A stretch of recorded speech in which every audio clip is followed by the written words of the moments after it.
এখানকার মানুষ পুলিশকে বিশ্বাস করছে না, আর পুলিশকে বিশ্বাস না করা মানে মুখ্যমন্ত্রীর ওপর অবিশ্বাস। কারণ মুখ্যমন্ত্রী পুলিশ মন্ত্রী মন্তব্য কংগ্রেস নেতা অধীর রঞ্জন চৌধুরীর। পাশাপাশি অধীর প্রশ্ন তুললেন বিএসএফ এর ভূমিকা নিয়েও।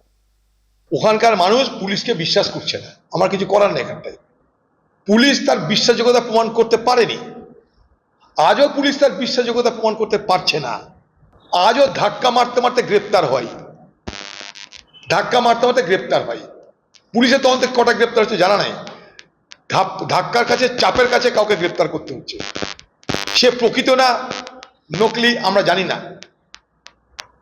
সে লোক দেখানোর না লোক দেখানোর নয় আমরা জানি না। এ বাংলায় বহু রকম হত্যাকাণ্ড হয়েছে যার জন্য কোনো শাস্তি হয় না, সাজা হয় না, কিছু হয় না। সেখানকার মানুষ তাই পুলিশকে বিশ্বাস করছে না। পুলিশকে বিশ্বাস না করা মানে পশ্চিমবঙ্গের মুখ্যমন্ত্রীর প্রতি অবিশ্বাস। কারণ পশ্চিমবঙ্গের মুখ্যমন্ত্রী নিজে পুলিশ মন্ত্রী। আর বিএসএফ আমরা চাইলেই তো গ্রামে গ্রামে হবে না, সেই বিএসএফ তো পশ্চিমবঙ্গ পুলিশের দ্বারাই পরিচালিত হবে। যদি কেন্দ্র কোনো আইন তৈরি করে, আইন তৈরি করে বিএসএফকে দেয় ক্ষমতা, সেটা আলাদা কথা, আমি জানি না।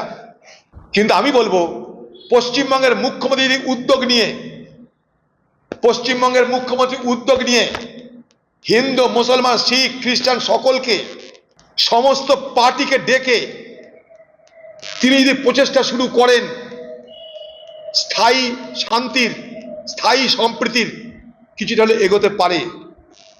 বিএসএফ দিয়ে শান্তি স্থাপত্য কৃত্রিম, মানুষের মধ্যে দূরত্ব তৈরি থাকলে কোনোদিন শান্তি আসবে না। সেখানকার উভয় সম্প্রদায়ের মানুষের মধ্যে ভ্রাতৃত্ব, প্রেম, মৈত্রীর বাতাবরণ তৈরি করতে হবে। সেটা বিএসএফ পারে না। বিএসএফ দুর্বৃত্তদের হাত থেকে ঠেকাতে পারে, নিশ্চয়ই পারে, কিন্তু আপনার হৃদয়ের সম্পর্ক কি করে তৈরি করবে বিএসএফ? আর হৃদয়ের সম্পর্ক, মনের সম্পর্ক তৈরি না হলে এই বিএসএফ থাকলেও অশান্তি থেকে কেউ মুক্ত হবে না। আমরা চাই দুর্গাপুজো হোক, ঈদ হোক, বকরিদ হোক, কালী পুজো হোক, যেমন ছিল তেমন হোক। মন্দির থাক, মসজিদ থাক, মন্দিরে উলোধনী থাক, মসজিদে আজান থাক, তবে না শান্তি হবে। যে মুর্শিদাবাদ জেলায় হিন্দুরা সংখ্যালঘু, আমার পার্টিকে বলেছি মুর্শিদাবাদ জেলায় হিন্দুরা সংখ্যালঘু সারা মুর্শিদাবাদে।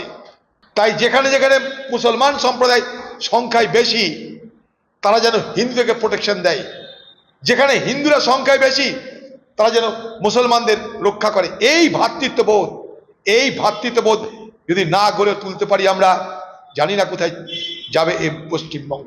কপচাকপচি করে লাভ নেই, প্রেসের স্টেটমেন্ট করে করে লাভ নেই, দুবেলা হোয়াটসঅ্যাপ করে আর টুইট করে কোনো লাভ নেই। হৃদয়ের সম্পর্ক তৈরি করতে না পারা পর্যন্ত কিচ্ছু হবে না। এই অবিশ্বাসের বাতাবরণ দূর করতে হবে আগে।